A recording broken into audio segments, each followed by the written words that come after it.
hari ini Tuhan Yesus lagi tegesin kalau kemampuan berbuah bukan sepenuhnya bergantung pada kita Bapak Ibu. Tapi bergantung pada hubungan kita sama Dia. Tuhan Yesus lagi tegesin itu. Kekuatan berbuah ternyata bergantung sama seberapa dekat kita sama Tuhan. Seberapa dekat kita sama Roh Kudus. Hubungan kita Bapak Ibu. Ranting itu gak punya kehidupan sendiri, itu juga. Dia gak akan bisa hidup. Dia cuma bisa hidup kalau dia tetap terhubung sama pokok anggur. Itu ranting Bapak Ibu. Begitu dia terlepas, jangankan berbuah. Hidup aja enggak. Nggak bisa. Sama dengan hidup kita. Hidup yang tanpa hubungan dengan Yesus tidak akan pernah bisa menghasilkan buah.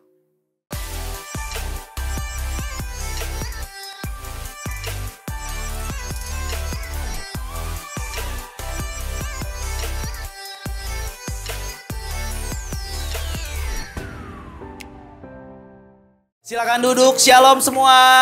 Shalom, selamat pagi. Wow, diberkati sama tim Praise and Worship. Kasih tepuk tangan sekali lagi dong buat mereka dong. Wow, keren.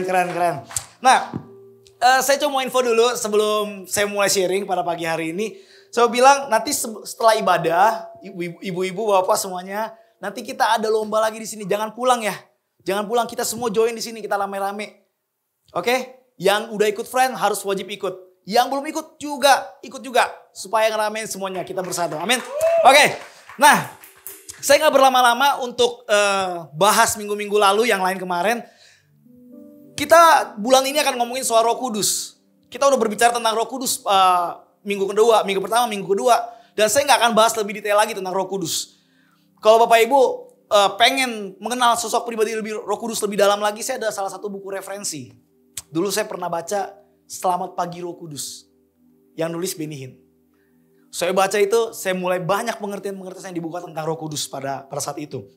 Nah, saya akan mulai dengan ini, pertanyaan ini Bapak Ibu. Saya akan mulai. Kalau orang lihat hidup kita, apa yang akan mereka lihat? Daun atau buah? Buah atau daun? Bapak Ibu, jujur aja ya. Banyak orang Kristen hari-hari ini terlihat rimbun banget daunnya. Lebat banget daunnya, banyak banget daunnya. Maksudnya apa sih? Banyak orang Kristen saat ini rajin banget ke gereja. Ikut komsel, ikut friend. Ikut berbagai macam aktivitas-aktivitas rohani. Banyak banget orang Kristen saat ini seperti itu Bapak Ibu. Tapi begitu kita lihat, kita selidiki, kita cek hidupnya. Ternyata hidupnya gak berbuah. Makanya kelas Overcome ini keren. Kita akan banyak ngecek hidup orang lain. Dan memastikan mereka harus berbuah. Amin. Yang belum ikut nyesal. Jangan lupa batch kedua harus daftar. Oke. Nah, sama kayak pohon tadi tuh.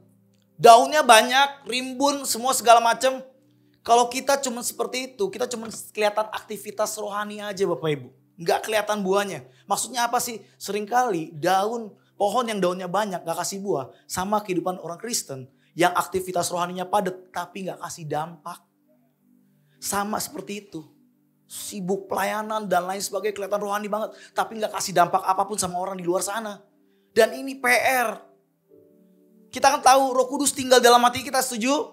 Kita udah bahas itu dari minggu lalu, minggu kedua. Kita udah bahas itu. Dan pertanyaan kenapa kita gak bisa berbuah? Jangan-jangan kita cuma terlihat sibuk aktivitas doang Bapak Ibu. Dan saya berdoa setelah keluar dari tempat ini, kita akan berbuah lebat. Amin. Maka saya catat gini. Kehidupan orang Kristen tidak diukur dari kerimbunan aktivitasnya. Banyak aktivitas rohani. Enggak diukur dari itu. Aktivitas rohani. Tapi dari apa? Dari buah yang nyata-nyata kelihatan sama orang lain. Yang orang lain bisa nikmatin. Maksudnya gimana? Ternyata gini, kekristenan bukan soal penampilan luar kita Bapak Ibu. Bukan soal itu. Kekristenan sejati terlihat dari buah yang keluar dari hidup kita. Itu kekristenan. Ada kasih, ada sukacita, ada damai sejahtera, ada kesabaran, penguasaan diri. Nah itu tuh, buah-buah itu yang harus keluar dalam kehidupan kita. Makanya Matius ngomong gini. Matius 21 ayat 19. Dekat jalan ia melihat pohon ara, lalu pergi ke situ. tetapi ia tidak mendapat apa-apa pada pohon itu selain daun-daun saja. Katanya kepada pohon itu, engkau tidak akan berbuah lagi selama-lamanya. Dan seketika itu juga keringlah pohon ara itu. Ini Yesus yang ngomong. Nggak berbuah lagi dia. Ceritanya Yesus lagi jalan-jalan, terus dia ngeliat pohon yang banyak daun-daunnya. Nggak salah dong ketika kita lihat pohon yang banyak daunnya, kita berekspektasi jangan-jangan ada buahnya nih. Nggak salah dong, bener gak? Tapi begitu dideketin, dijalani, dilihat, ternyata nggak ada buahnya Bapak Ibu. Sama kayak hidup kita. Tuhan gak pernah silau sama daun kita. Tuhan gak pernah silau sama aktivitas rohani kita Bapak Ibu. Tuhan pengen kita berbuah. Kalau kita hari-hari terjebak dengan aktivitas rohani kita yang begitu banyak berjibun, pastikan juga bahwa hidup kita berbuah Bapak Ibu. Tuhan gak tertarik dengan penampilan rohani kita yang sibuk pelayanan. Dia tertarik dengan buah kita Bapak Ibu. Nah Bapak Ibu, hari ini pesan Tuhan.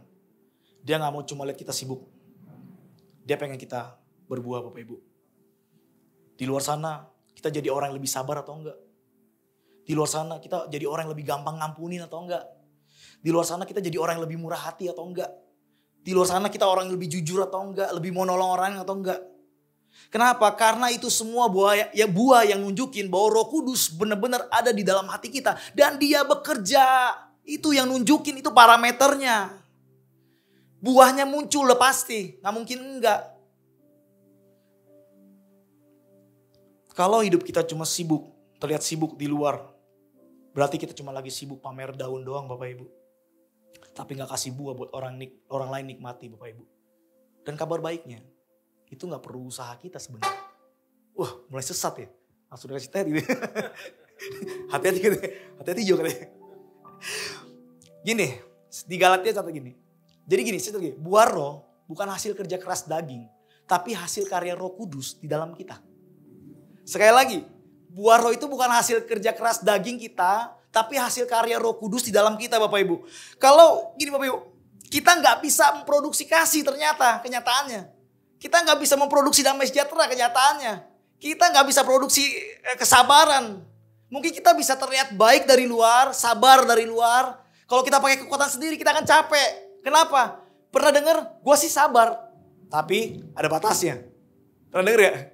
Padahal kalau kita baca di Alkitab ada gak katanya? Sabar, ada batasnya. Enggak ada. Alkitab tulis sabar titik udah. Kita mesti sabar. Yang sering nambah-nambahin ketika kita pakai kekuatan kita sendiri. Maka kita punya alasan untuk membela diri kita untuk tidak jadi sabar sama orang lain. Itu dia. Jadi buah roh lahir dari hati yang diisi, dibentuk dan dipenuhi oleh Roh Kudus Bapak Ibu. Fokus kita bukan cuma sekedar berbuat baik ternyata. Fokus kita harusnya melekat sama dia. Fokus kita gak boleh cuma buat baik.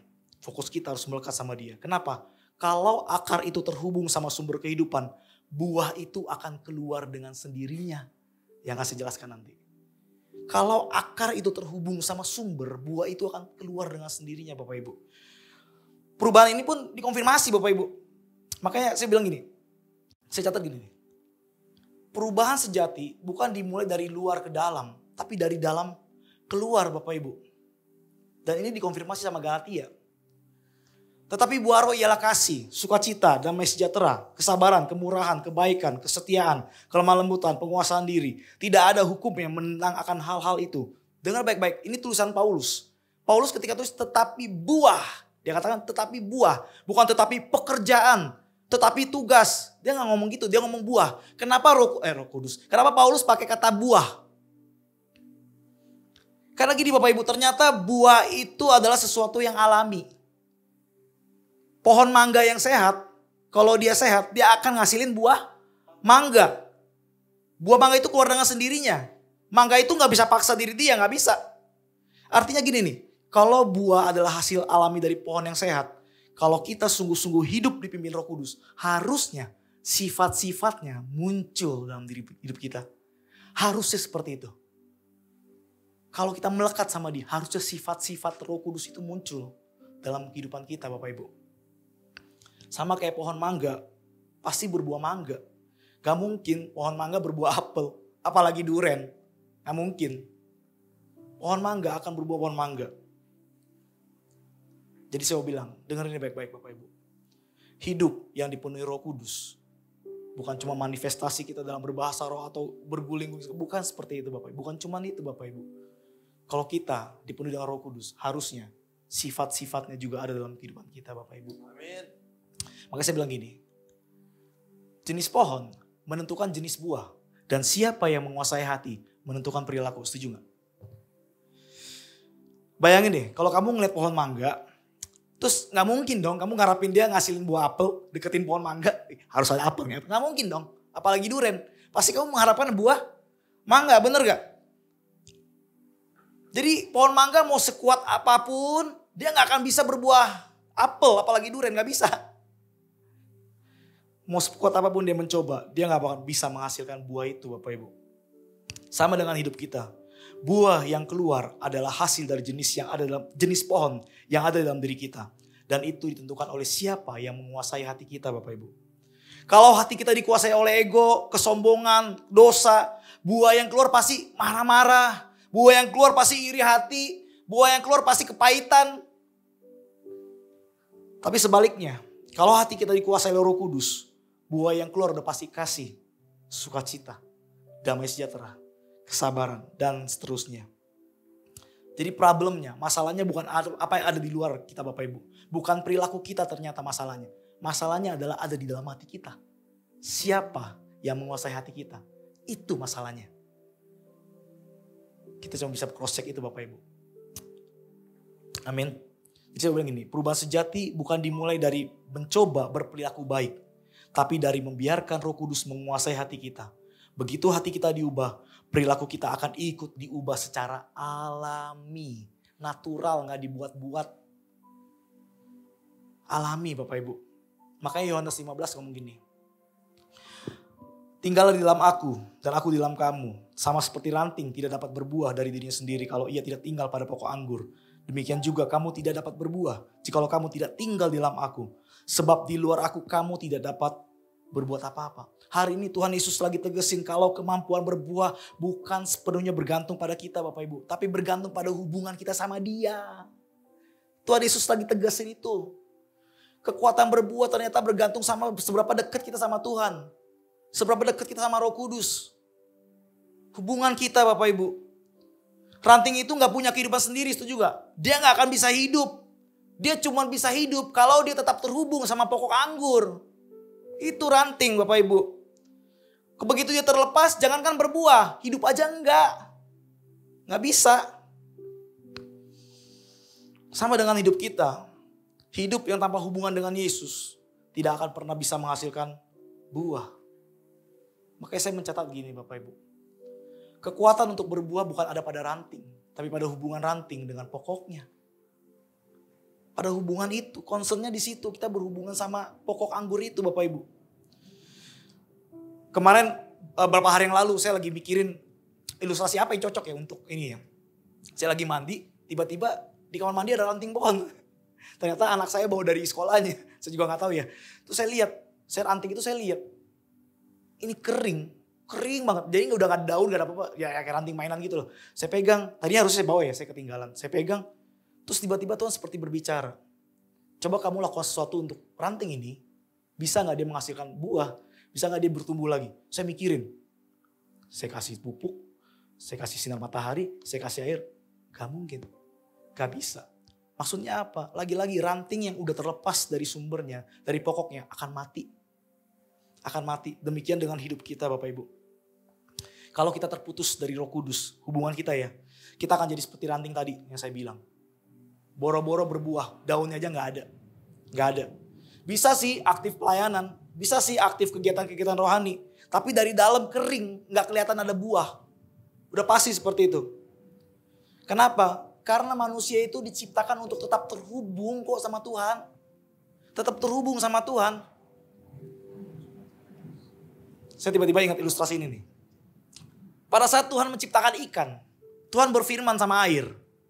Hai air, hendaklah kau mengeluarkan makhluk-makhluk berkeriapan di dalam air. Lalu firman Tuhan katakan muncul air, ikan-ikan berkeriapan makhluk. Coba kalau ikan itu kita angkat dari air, apa yang terjadi?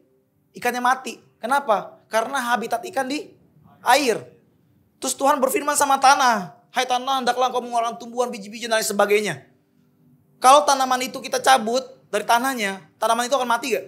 Mati. Kenapa? Karena tanah itu adalah habitatnya. Dan di mana manusia diciptakan? Manusia diciptakan di hadirat Tuhan ternyata Bapak Ibu. Di hadapan Tuhan, Tuhan berfirman, Tuhan bikin, Tuhan bentuk. Mari kita jadikan manusia segambar dan serupa. Tuhan jadikan itu di hadapannya. Di hadiratnya. Ketika manusia memutuskan untuk meninggalkan hadirat Tuhan, mati. Mati, akan berbuah. Kita diciptakan untuk hidup dalam hubungan yang intim dengan Tuhan. Begitu kita keluar dari hadiratnya, kita akan kehilangan sumber kehidupan yang sejati. Makanya saya catat begini. Aktivitas rohani tanpa hubungan dengan Tuhan hanyalah daun tanpa buah. Setuju gak? Masalahnya, banyak orang Kristen udah lama ikut Tuhan, tapi belum kelihatan buah-buahnya ternyata. Belum jelas lah. Bukan belum kelihatan, belum jelas lah buah-buahnya. Kita rajin pelayanan, tapi gampang marah. Kita rajin, kita hafal ayat, tapi susah ngampunin. Kita aktif di gereja, tapi di rumah kita kurang sabar sama keluarga sendiri. Dan itu terjadi. Nah, pertanyaan kenapa bisa kayak gitu? Kok bisa sih? Kita akan bahas nih. Ternyata gini. Kekeringan rohani dimulai saat hubungan kita dengan Roh Kudus cuman sebatas teori. Cuman sebatas teori. Banyak orang Kristen tahu Roh Kudus itu penting. Bahkan bisa menjelaskan siapa itu Roh Kudus secara teologis. Bapak Ibu, banyak banget kemampuan kita, pengetahuan kita tentang Roh Kudus cuma berhenti sampai di otak doang. Nggak mengalir dari ke hati sampai ke kehidupan Bapak Ibu. Seringkali cuma berhenti di otak, di pengetahuan aja, informasi doang udah. Nggak pernah kita praktekin. Makanya kita nggak pernah bisa Bapak Ibu. Kita jadi kering. Dan bahayanya, biasanya kekeringan rohani, itu nggak langsung terasa ternyata. Pelan-pelan menggerogoti Bapak Ibu. Tanpa sadar, Anda sudah mulai males untuk datang ke hadapan Tuhan. Tanpa sadar, udah berapa hari coba introspeksi, udah gak baca Alkitab. Udah gak ada tuh desire itu, kerinduan itu. Udah gak ada tuh. Gak doa tadi kata Koditor, udah berapa hari gak doa misalnya seperti itu. Itu udah hilang. Hati-hati tuh. Kekeringan rohani mulai melanda tuh Bapak Ibu. Hati-hati. Lagi malas baca firman dan lain sebagainya. Gak lama-lama busuk dan mati. Muntaber. Koditor hubungin, gimana, di mana kamu? Oh jangan cari saya lagi Koditor, lagi sibuk. Mulai banyak alasan dan lain sebagainya. Maka dalam Matius 7, saya gak tahu di PowerPoint. Yesus dikatakan bahwa dari buahnya kamu mengenal kehidupan orang itu. Dari buahnya Bapak Ibu. Setiap pohon yang tidak menghasilkan buah yang baik, pasti akan ditebang kata Tuhan. Yesus gak bilang dari ayat hafalanmu atau dari penampilan rohanimu baru buahnya kelihatan, enggak. Dari buahnya kamu akan dikenali. Artinya gini, buah adalah indikator kualitas hubungan kita dengan dia. Kalau hubungan itu sehat, buahnya sehat.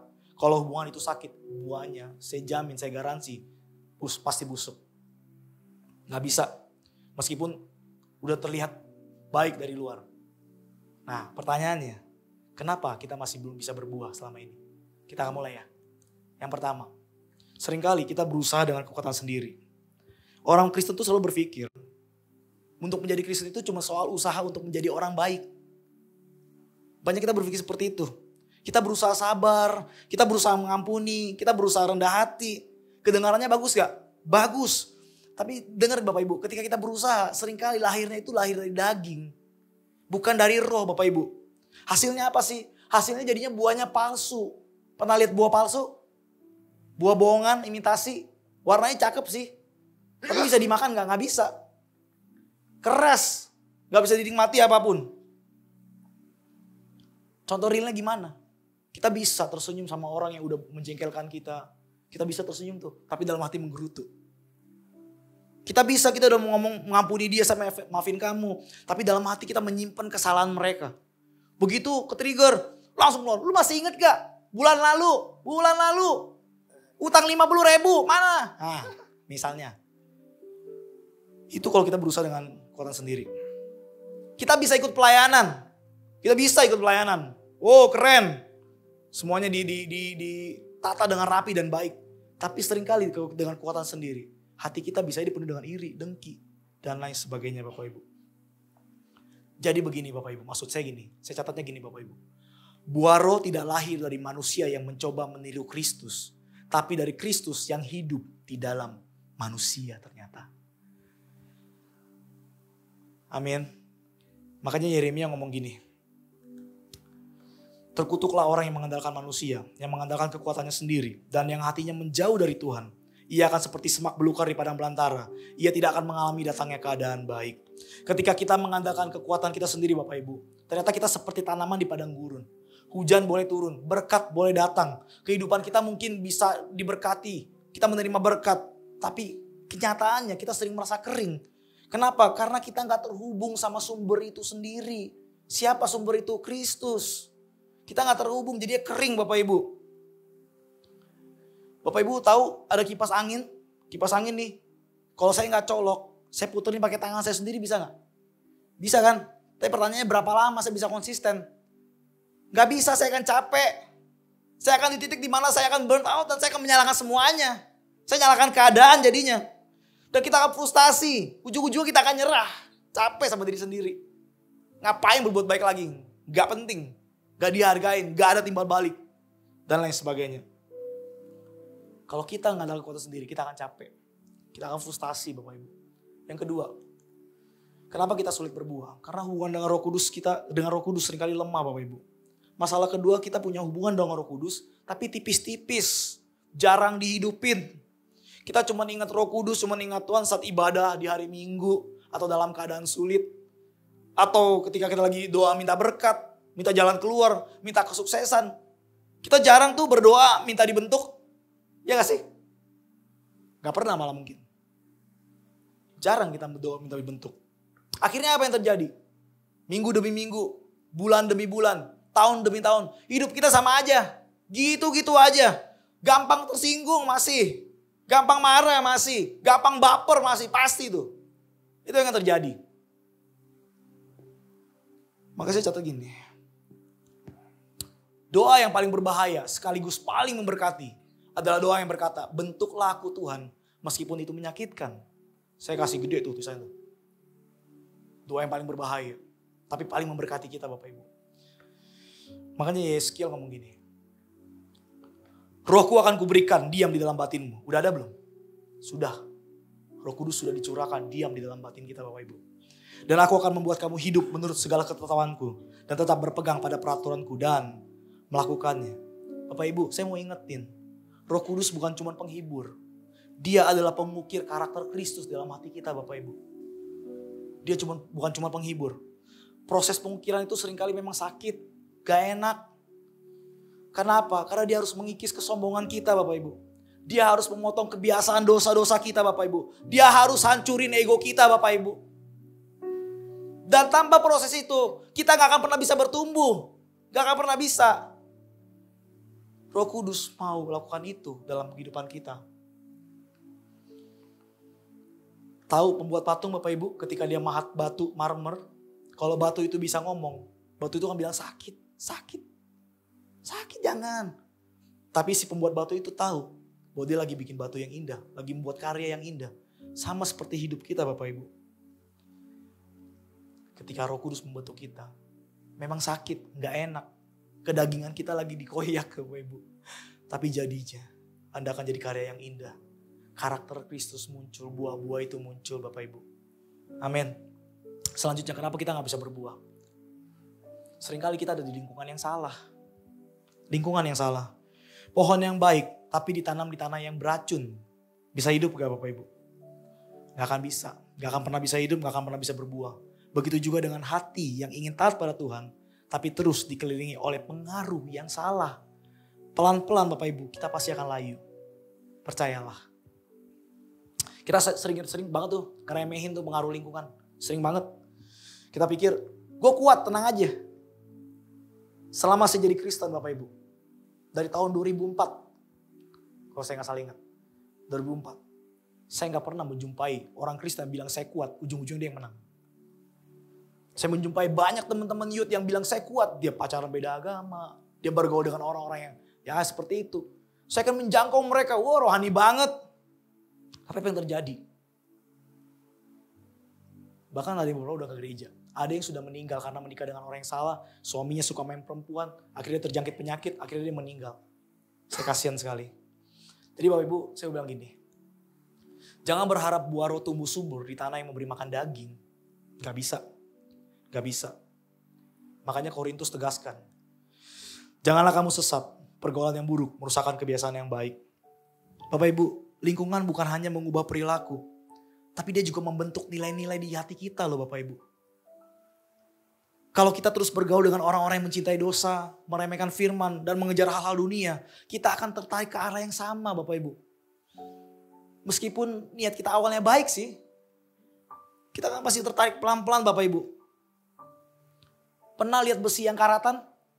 Besi yang karatan tuh gak pernah salah loh. Dia diletakkan di tempat yang lembab, di tempat yang kotor dan lain sebagainya. Pelan-pelan karat itu mulai muncul. Udah mulai muncul, mulai banyak. Akhirnya terjadi apa? Besinya jadi rapuh. Nah sama dengan hidup kita Bapak Ibu. Kalau kita tinggal di lingkungan sama, lama-lama hati kita akan karatan. Hati kita yang akan karatan. Come on. Makanya pelajaran yang penting hari ini adalah akar kehidupan kita adalah hubungan kita dengan Tuhan. Bapak Ibu, itu akar kehidupan kita. Kalau engkau mau hidup, harus punya hubungan sama Tuhan. Aktivitas rohani, pelayanan, bahkan pengetahuan tentang Alkitab tidak akan menghasilkan buah kalau akar kita sakit.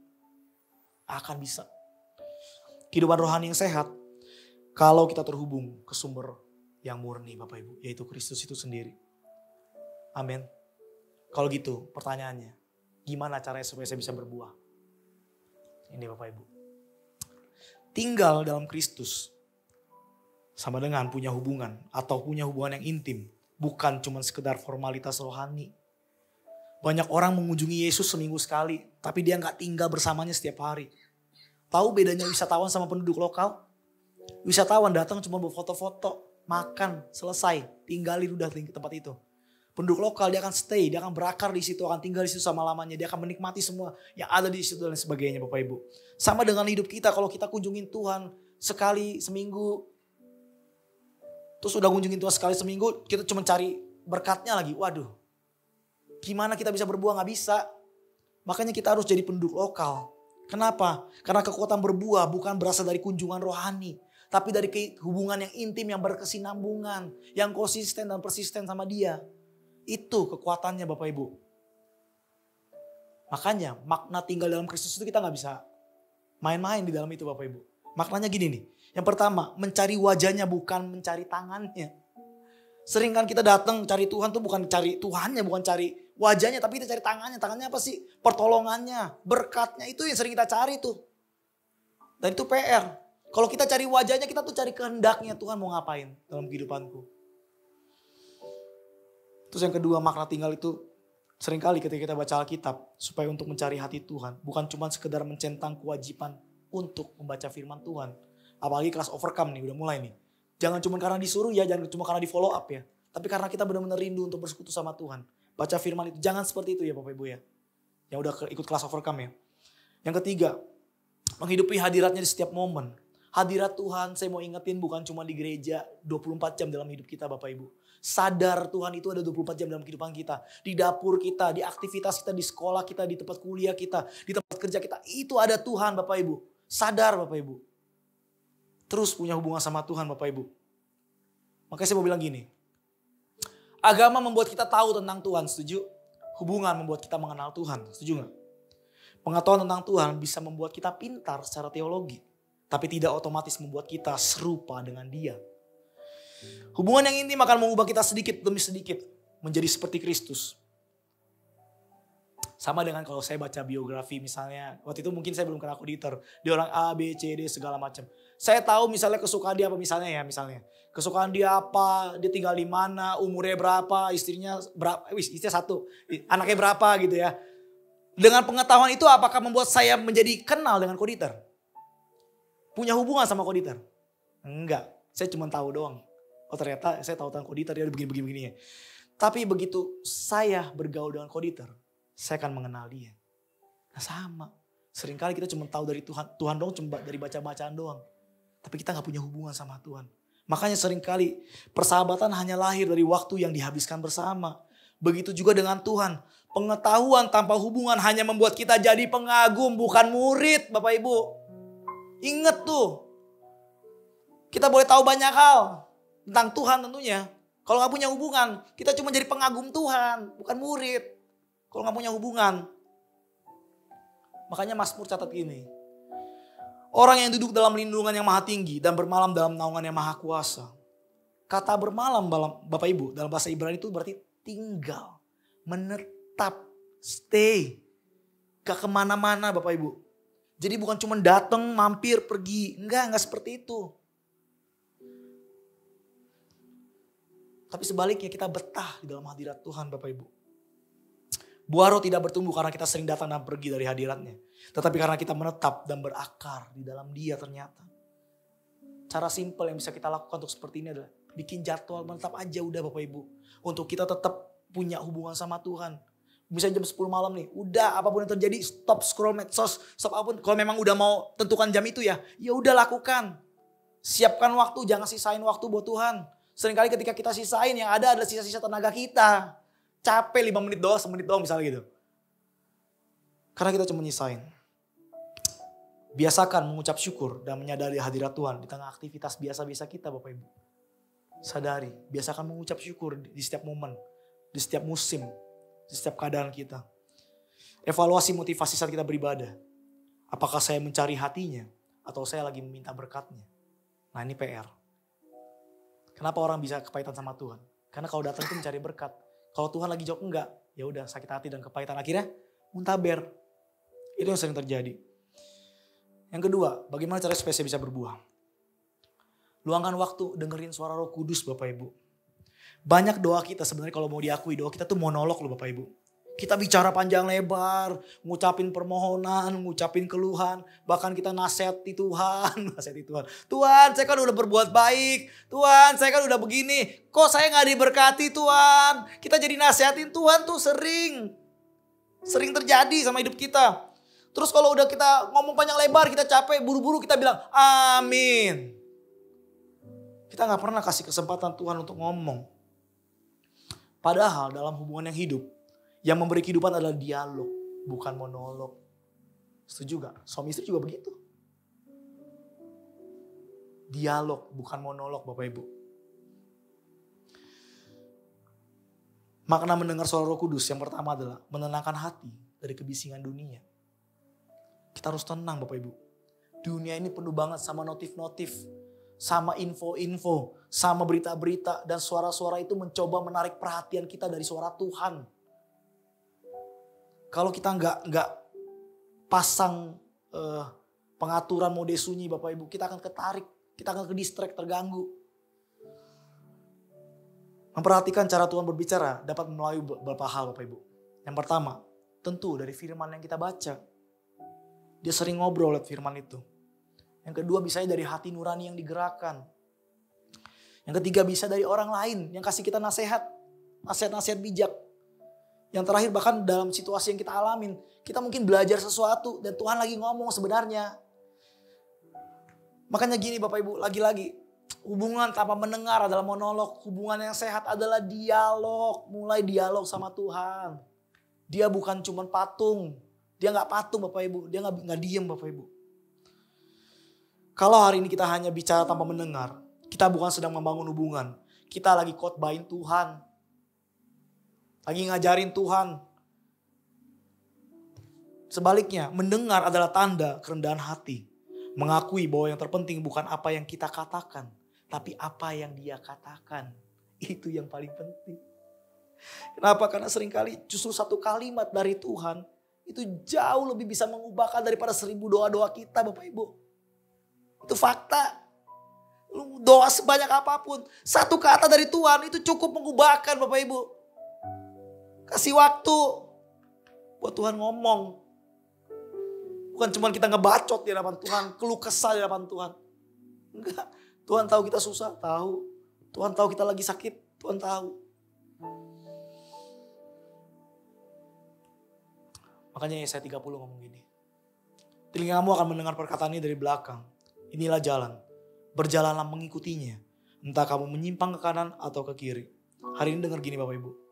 Roh Kudus adalah pribadi yang aktif berbicara untuk memberi arah hidup. Dia aktif berbicara dalam kehidupan kita Bapak Ibu. Kalau hati kita penuh dengan suara-suara lain seperti ambisi kita, ketakutan kita, atau opini-opini dunia, suara Roh Kudus akan tenggelam Bapak Ibu. Akan tenggelam. Kemarin kita dengar ilustrasi soal radio, kalau setelannya gak tepat, kresek-kresek. Dia tetap ngomong tapi kita yang gak nangkep. Itu Bapak Ibu. Kita gak nangkep pesannya. Kita harus pada setelan yang tepat Bapak Ibu. Kalau misalnya kita lagi mendaki gunung, kita butuh tour guide gak? Butuh kan? Untuk ngarahin jalannya segala macam. Misalnya kalau lagi jalan berkabut, dia lagi mandu kita. Nanti belok ke sini gini-gini. Terus kita sibuk asik ngobrol, dengerin musik di belakang. Kita bisa ikutin dia gak?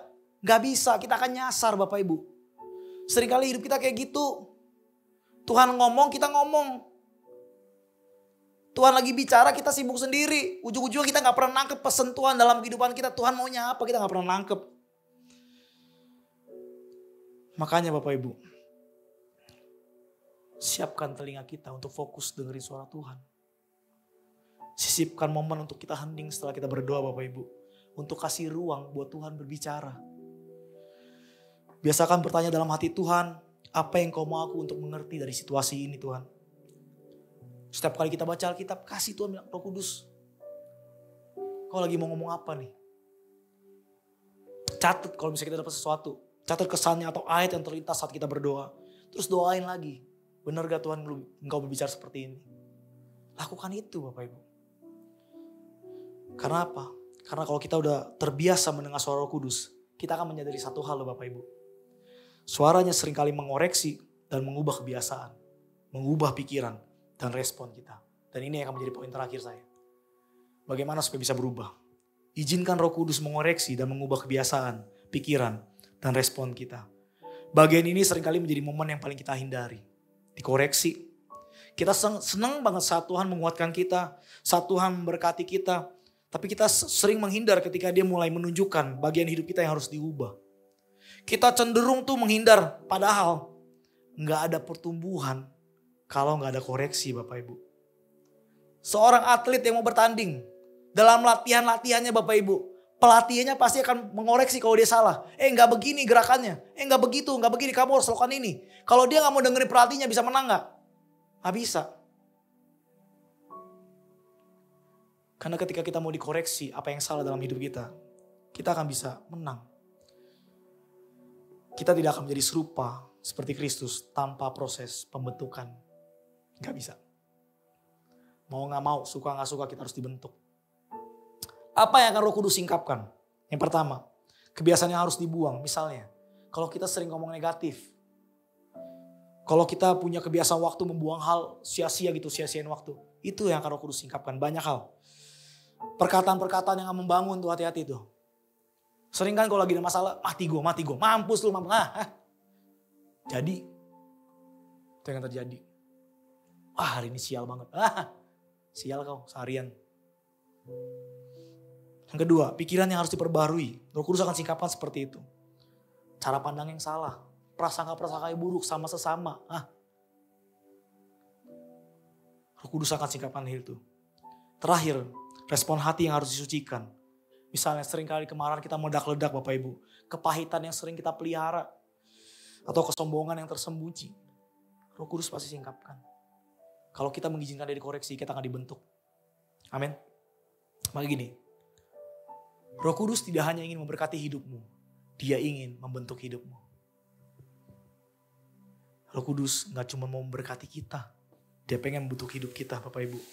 Kalau kita cuma menerima berkat tanpa pembentukan, kita akan menjadi manja secara rohani. Kita penuh banget tuntutan sama Tuhan Bapak Ibu. Tapi kita akan lemah dalam keteguhan. Ada masalah dikit. Kecewa. Salahin Tuhan dan lain sebagainya. Pembentukan membuat kita kuat, stabil, dan layak dipakai untuk pekerjaan tuh yang besar. Berkat memampukan kita menikmati hidup. Tetapi pembentukan memampukan kita menjalani hidup dengan karakter Kristus. Saya udah mau selesai. Ibrani 12 ayat 11 ngomong gini. Memang tiap-tiap ganjaran pada waktu ia diberikan tidak mendatangkan sukacita, tetapi duka cita. Namun kemudian ia menghasilkan buah kebenaran yang memberikan damai kepada mereka yang dilatih olehnya. Nah gini, kata ganjaran di sini pakai bahasa Yunani yang punya arti gini. Kita dikasih pendidikan, kita dikasih latihan, kita lagi dikasih pembentukan. Kayak seorang ayah yang lagi melatih anaknya, yang lagi didik anaknya, yang lagi bentuk anaknya. Seperti itu Tuhan kasih ganjaran kepada kita Bapak Ibu. Bentuknya bukan hukuman tapi kasih. Itu. Motifnya itu. Seperti itu ganjarannya. Tuhan gak pernah menghukum kita untuk membinasakan kita. Tetapi dia mendisiplinkan kita untuk membentuk kita Bapak Ibu. Buah roh sejati lahir dari hati yang rela ditempa. Bukan dari hati yang menghindari proses. Bukan. Makanya gini. Saat firman Tuhan menegur. Jangan buru-buru defense. Enggak Tuhan. Enggak seperti itu. Jangan buru-buru. Tanyakan dulu Tuhan. Apa yang kau ingin aku ubah dari hidupku ini loh Tuhan. Ada apa Tuhan? Minta Roh Kudus menunjukkan kebiasaan atau pikiran yang gak sesuai dengan firman Tuhan. Minta dia singkapkan Bapak Ibu. Terakhir kita harus bersyukur atas koreksinya.